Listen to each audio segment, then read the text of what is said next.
Rebonjour, j'ai eu encore une autre excellente question dans le document partagé, cette fois-ci concernant la différence entre le fameux SN et le SC dans le conditionnement classique.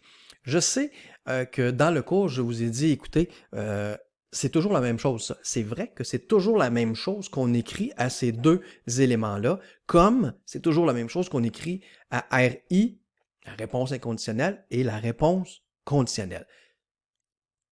C'est la même chose qu'on écrit. Ça, c'est encore vrai. Ceci dit, le RC puis le RI, c'est pas la même chose. Sans ça, on aurait appelé ça juste RC ou juste RI.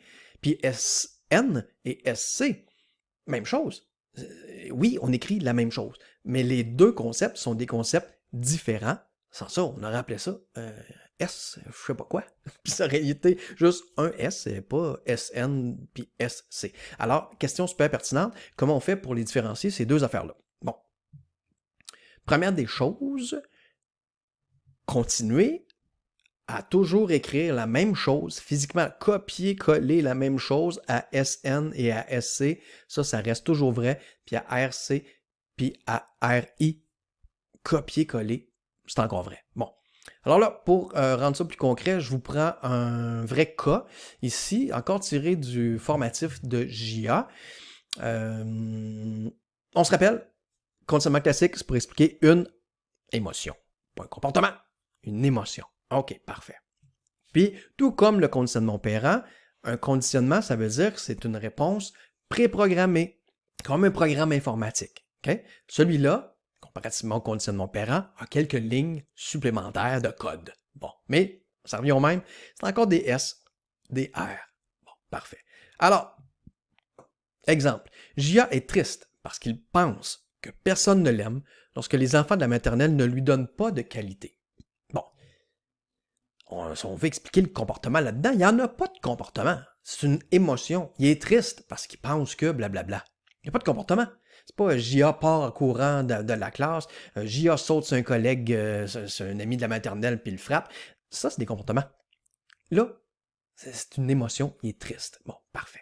Puis là, moi, je vous demande la question, les enfants qui ne lui donnent pas de qualité, c'est quoi ça? Bon, première des choses, les enfants qui ne donnent pas de qualité à JA, c'est quoi ça? On a deux choix, là. Le S, c'est une situation, ou c'est une réponse. La réponse, dans le cas du conditionnement classique, ça va toujours être une émotion. Alors, c'est une émotion, ça, les enfants qui ne donnent pas de qualité. Non. Alors, il nous reste quoi? Il nous reste, c'est une situation, c'est un S. Bon, parfait. Alors là, le S, on a trois choix. C'est-tu un SI? C'est-tu un SN? Ou c'est-tu un SC? Je vous conseille d'ailleurs d'y aller par élimination, comme je suis en train de faire, comme j'ai indiqué aussi dans les formatifs. Si on y va par élimination, on augmente de beaucoup nos chances d'avoir la bonne réponse en comparaison à sauter sur une réponse qui nous semble bonne. Non, non, non. Allez éliminer les autres. Quand il vous en restera juste une, vous augmentez beaucoup vos chances que, écoute, si logiquement toutes les autres sont pas bonnes, celle-là est bonne, ben, vous êtes pas mal sûr que c'est la bonne réponse, OK? Donc, ça nous prend un S. On a le choix entre SI, SN ou SC. Bon, parfait. Ne pas recevoir de qualité, est-ce que ça l'amène automatiquement chez tout le monde, chez la majorité des gens, une réaction de tristesse? Pourquoi je vous pose cette question-là? Ben, c'est parce que c'est ça qui est décrit dans la situation. Les enfants, ils donnent pas de qualité, puis ça rend JA triste, ça. Bon. On pourrait être porté à dire, ben oui, c'est sûr, tu ne reçois pas de qualité, c'est triste. Non. Il y a des journées entières, vous comme moi, peut-être même des semaines, qu'on ne soit pas de qualité, puis on n'est pas triste pour autant. Donc, JA, lui, il a été triste pour le SI en haut, puis le RI, rappelez-vous, ça c'est on ne parle plus spécifiquement de notre cas de JA dans ce cas-ci. Il faut que ça fonctionne pour la majorité des gens. Alors, est-ce que la majorité des gens sont tristes lorsqu'ils ne soient pas de qualité? Non. Alors, ça vient d'éliminer le SI. Ce n'est pas le SI. Il nous reste SN et SC. Bon. Ça, comme la personne qui m'a posé sa question, c'est la même chose. On écrit la même chose lorsqu'on le décortique, mais ce n'est pas la même chose. Voici la différence. Voyez-vous, je l'ai décortiqué ici. On voit que le SN plus le SC, j'ai écrit exactement la même chose. Que le RI puis le RC, exactement la même chose. Et comment on lit ça, un conditionnement classique? Je vous l'ai déjà dit, je vous le répète. On fait ne pas recevoir de qualité amène la tristesse. C'est un programme. Ça amène la tristesse. Pour JA, pourquoi? Ici, là, c'est pour JA. De SN à RC, c'est pour JA. Ça amène la tristesse. Pourquoi? Parce que ne pas recevoir de qualité, le SN ici.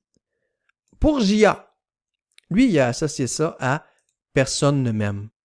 Et personne ne m'aime, ça amène de la tristesse chez une majorité de gens. Là, on décroche, on n'est plus avec JA. Chez une majorité de gens ici, le SI, il faut trouver quelque chose qui marche avec une majorité de personnes. Donc, personne ne m'aime, ça amène de la tristesse chez une majorité de gens. Pourquoi ne pas recevoir de qualité amène la tristesse chez JA? C'est parce qu'il a fait le lien entre le SN et le fait que personne ne l'aime. Ça, c'est le lien que JA a fait dans sa tête. Et une fois que ce lien-là est fait, et dans l'énoncé, le lien est fait, ben le SN, on appelle plus ça un stimulus neutre. On appelle ça une stimulation conditionnelle. Et c'est quoi la condition? C'est que le stimulus neutre a été associé à la situation inconditionnelle, donc OSI. OK? Donc, une fois que ce lien-là est fait, on ne peut pas répondre c'est la stimulation neutre. Non, elle n'est pas neutre, elle déclenche la tristesse. Pourquoi elle déclenche la tristesse? Parce qu'elle est associée à la situation que personne ne m'aime. Comprenez-vous? Donc, le SN et le SC, ça va toujours être la même chose qui va être écrit là. Si c'est pas la même chose, un n'est pas bon ou les deux sont pas bons, il faut que ce soit la même chose. Ceci dit, lorsque cette stimulation-là déclenche la tristesse, c'est nécessairement qu'elle n'est plus neutre. Elle est plus neutre, elle déclenche la tristesse. Donc, stimulation conditionnelle, ça prend une condition pour que ne pas recevoir de qualité, ça déclenche la tristesse. Et c'est quoi cette foutue condition-là? C'est qu'on a associé ça à personne m'aime. Et ça, personne m'aime, ça déclenche la tristesse. Pour la majorité des gens, sans condition. Je ne suis pas obligé de rajouter quelque chose d'autre. Non, non, personne m'aime, je me sens pas joyeux, je me sens triste, OK?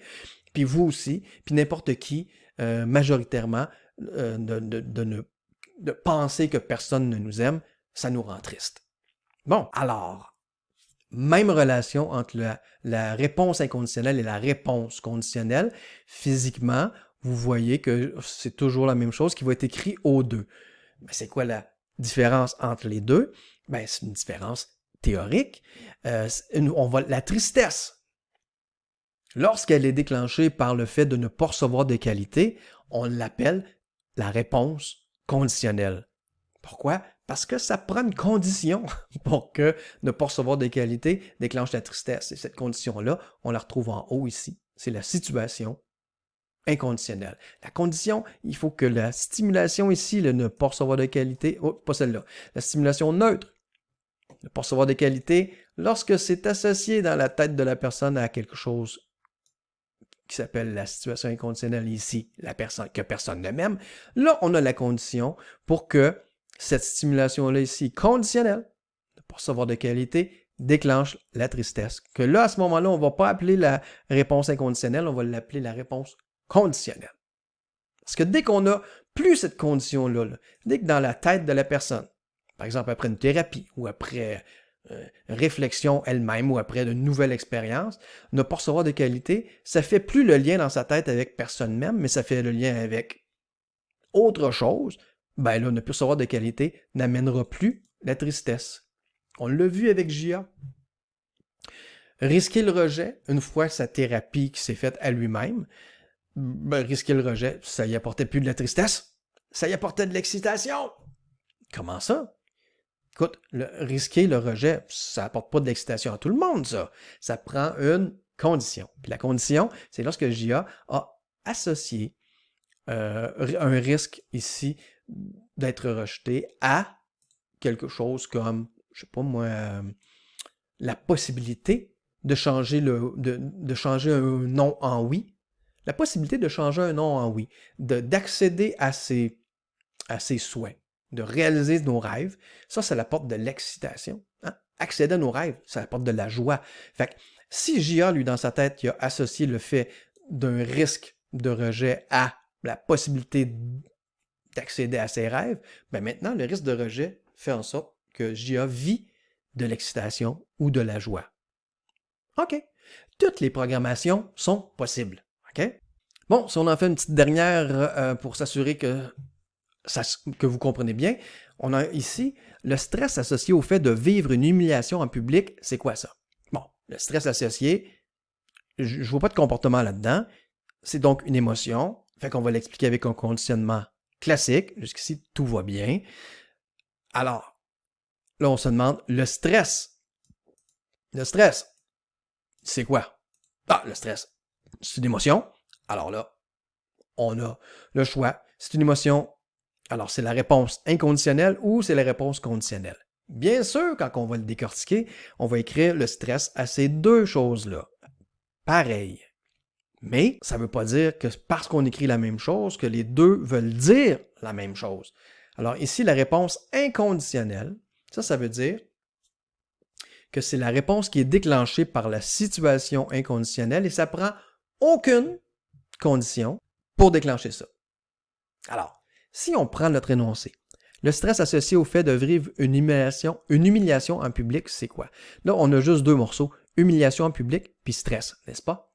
Donc, humiliation en public, c'est quoi ça? C'est une situation. Lorsqu'on vit, pensez encore au programme d'ordinateur, lorsqu'on vit une situation d'humiliation en public, la réponse, du stress. Alors, pour savoir où placer vivre une humiliation en public, il faut se demander, vivre une humiliation en public, là, est-ce que c'est pas mal tout le monde qui va réagir avec un petit stress?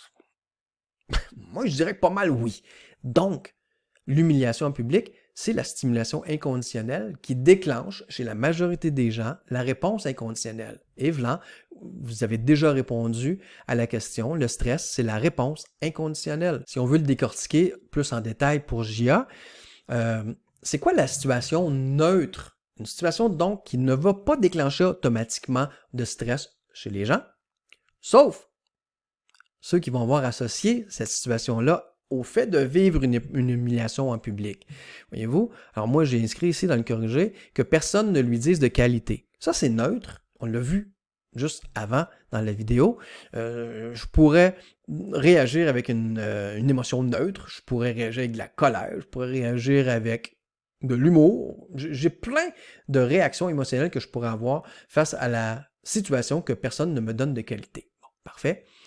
Mais c'est sûr que si j'associe ça au fait de vivre une humiliation en public, là, le choix de mes réponses émotionnelles viennent de rétrécir. Là, ça se peut que cette situation-là, j'ai pas de qualité, les gens ne me donnent pas de qualité, ça me fait vivre beaucoup de stress parce que je vis une humiliation en public.